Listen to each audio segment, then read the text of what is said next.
Yeah, response video or reaction video, whatever. Going out a Contavad video, another one. It's kind of the same old routine.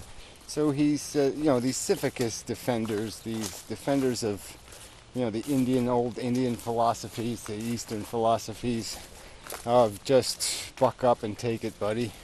Nothing you can do. The universe is bigger than you. Blah blah blah blah blah.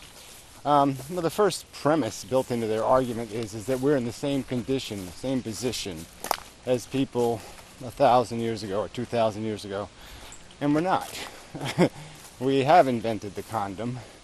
Most of the world practices responsible birth control, and most people don't want 5 kids or 8 kids or 10 kids. They don't want to watch their kids die, all that kind of stuff. So yeah, they do it within moderation and such.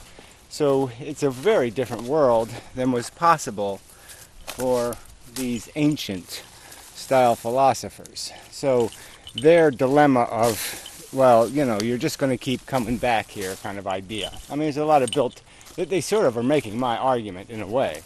They're making my argument in the reincarnation sense, in the sense that killing yourself really doesn't fix anything. Yeah, it gets you personally out of the race, but they're just going to put another horse in that slot. So the race goes on. Quoting the Ben-Hur movie. It's an endless chariot race. The game is always keeps playing, and fundamentally, that's changed. That isn't a reality anymore. We now consciously, as a human race, through memes and communication, will deliberately, overpopulate the planet, or maintain population, or decide to wind the bad game down. And we can do it willfully. We can do it by acting our will upon the circumstance. That's all it takes, is the will to do it. The will to say, yes, there's a problem, let's correct for it. We can change the world. It's a fact. And so that's a huge difference. And these people just want to pretend that difference doesn't exist, and that it's in your psychological best interest to just do what the molecule says. Do what the world is doing. You can't stop the world. You can't change the world. And that defeatism has nothing to do with our current reality. All things are changeable now. I'm sure they would have made the same argument if you were a slave. 500 years ago, these guys would have just said, buck up and take it in the ass, and instead of fight, because they didn't have a weapon, a way to fight. Well, we know how to fight now. We know how change happens. We've seen it happen in the world. We have historical records of it. It's just not the same world. And so these old silly strategies of just pretend the truth doesn't exist have no meaning as a strategy. It's nonsense as a strategy, because we have the tools, we have the power of ideas, and the power of words, and so screw that defeatist crap. Alright, so the second part of this argument is that this really doesn't have anything to do with anything substantive. I don't think there's anybody on the internet wanting people to be miserable. I don't think there's any political advocate, or environmental advocate, or animal advocate, or antinatalist, or efilist who wants people to experience any unnecessary discomfort in how they live their personal lives. That's not the subject. The subject isn't how you feel about your life. The subject is how you think about your life. Another distinction we as modern humans can understand. We understand what psychology is now. We've researched it and studied it. So we can make these distinctions between phenomenons of our biology, phenomenon of our conditioning, and phenomenon of our logic and reasoning skills. And so the argument being made is, yes, live your life as an animal, but do it within this container of understanding that here's the boundaries that you'll allow the animal to roam. Put up your own electric fence, so to speak, that says to the animal, you can go this far and no farther. We can do this. We can draw lines on a liquor bottle and say, I'll drink this much, no more. We can create disciplines for ourselves that keep ourselves within a container, within a range, within a realm. And yes, the past they couldn't do this because they didn't even understand psychology. They thought they had things like called free will. They didn't understand what a brain was and how it functioned. So they couldn't really game their psychology with their intellect. And they really just didn't have the tools. They didn't have the knowledge to do it. It wasn't their fault that they were ignorant. They just were. And we're not ignorant anymore. So we can understand fantasy. We can, we can put on costumes when we're in the bedroom and know that those aren't real, that I'm not really a doctor and she's not really a nurse. We can do that. And then we can go back to a normal life and behave properly in society without pretending we're still doctors and nurses.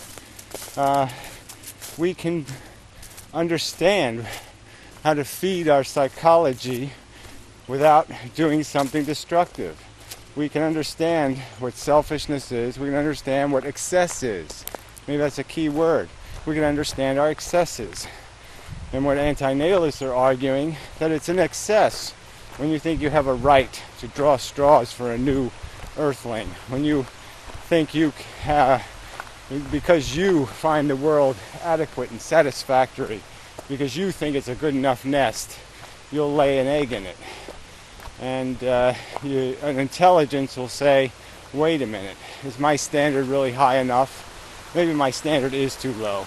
Maybe a reasonable child of mine could think this world isn't good enough. Maybe he doesn't want to be a Google slave. Maybe he doesn't want to be a slave to the debt and the whorish capitalism I've allowed to run rampant and turn the world into shit. So maybe I shouldn't be farting eggs in this environment. There's lots of reasons not to have a kid, to recognize the arrogance of it, the power of it, the authority of it. It's not something you're entitled to do. It's something you have to be very careful in doing because it implicates a third party. There's just no doubt about it. You're creating a new individual who will have to accept a lot of your premises to find life tolerable and stomachable. And you just don't really have a right to presume he'll be stupid enough to accept your silly premises. It's a hell of a thing. It really is. And if you can't really demonstrate why you're qualified to know what's best, if you can't write a good few paragraphs explaining why you have authority and competence, then you really shouldn't be doing that kind of crap. You should find some other way to be happy. And that's the argument here. It's not about killing yourself. It's not about moping and being miserable with the circumstances of the world. It's about recognizing what is my obligation to the future. What do I do to make it better for them? That's your primary fucking obligations here. You learn lessons, you should teach those lessons. And if you're not willing to do that, you fail dismally. If you're a Sisyphus and you're having babies to push up boulders up hills, you suck. So it's not about Sisyphus giving up. It's about Sisyphus thinking he has a right to make another Sisyphus.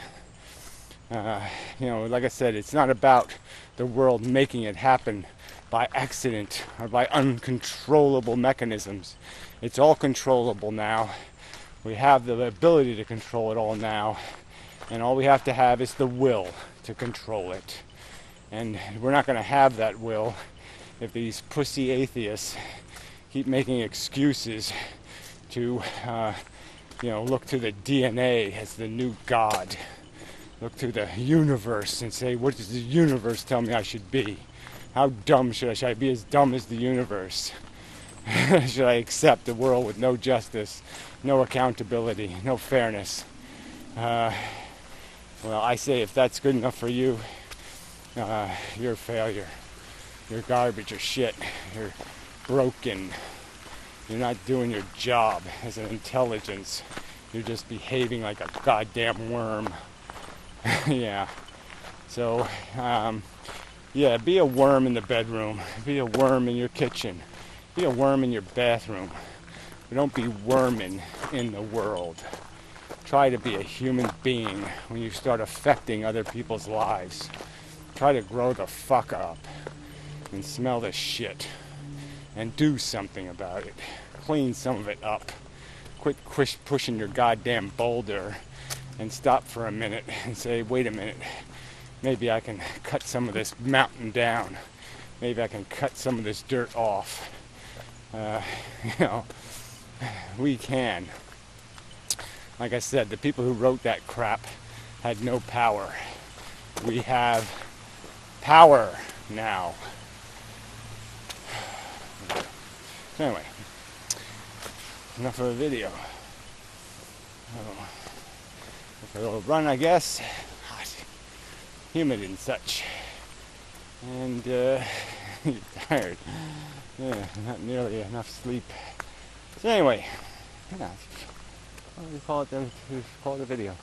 Really, it's just, I love it when it's like this here.